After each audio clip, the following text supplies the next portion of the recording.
Good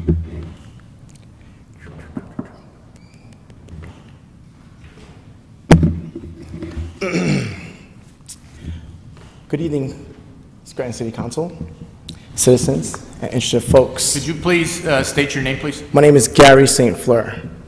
Thank you. As perhaps some of you may know, my name is Gary St. Fleur. I've lived in Scranton for 1 year. Several of you have come to know me since then, and if you haven't, I think it's fair to say you will know me very well after I finish speaking tonight.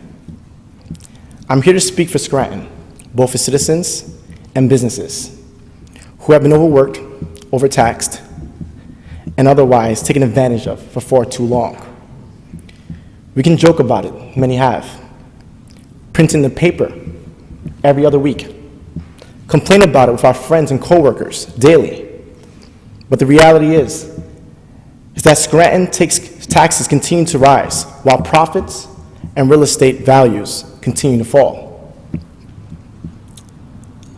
We've had enough, and I've come here tonight to say no more. No more punitive taxes. No more corrupt government. No more doing nothing. Now, I understand what many of you may be thinking. Who is this guy? Where is he from? Why does he care? Why should we listen to him? He's not from Scranton. And perhaps some of these fears are coming from a good place. No, I'm not from Scranton. I'm from New York. I was born and raised near Flatbush in Brooklyn. My family comes from a country called Haiti, the poorest country in the Western Hemisphere. Through hard work, sticking together, they've taken advantage of the opportunities this country provides. I was lucky enough to go to school and graduate from college. I was an accounting major from Brooklyn College, but I never found passion in it. It wasn't until I visited Haiti after the earthquake in 2010 that I really understood who I was. I volunteered my time over in Haiti a month after the earthquake. At that time, it was one of the top 10 most dangerous places on the planet. My friend and I began using our time and knowledge to build change on a bureaucratic level. We did the logistics, security profiling, and made sure that there was not one incident of a volunteer getting hurt.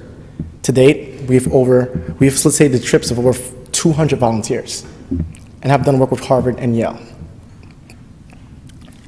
That is when I realized that real change doesn't happen with one person, nor has it ever. Folks, when I came to Scranton to work a year ago, I was blown away at the potential of the city. 2 hours are 15% of the country. Beautiful outdoors, reasonable standard of living. Then I heard about the way the government works. I was told that this place is the most corrupt place in America. Then I read in the paper about how 50% of the police department is on disability, 58% of the firemen are on disability, but they're able to find jobs other places despite being on disability. The fire sale of public assets, the dedicated list of sign makers that you must go to if you want to have a sign, the constant barrage of licenses and permits businesses have to have in order to operate. We've all heard this before, over and over again. We joke about it, we read about it, and complain about it with our friends and coworkers. But now we're going to do something about it. I have in my hand a petition signed by 70 businesses in the city of Scranton.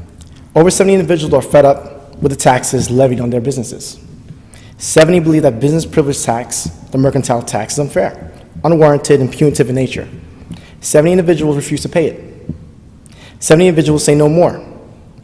The business community in Scranton will no longer pay a privilege tax for the privilege of doing business in a city whose government cares so little about them and so much about lining the pockets of their friends and associates.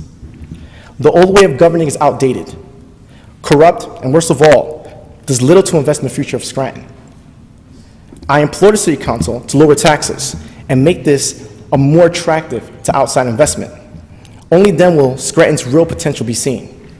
Only then will the business owners and the citizens see real growth and success. But if lowering taxes and putting Scranton business first is not the agenda tonight, then we'll do it ourselves. No more will Scranton business owners and citizens be taken advantage of by its own government. My position is clear. If the people of Scranton believe that it's true, that this place is the most corrupt place in America, then they should no longer support it. They shouldn't pay a dime. They shouldn't pay anything until this government does what's right.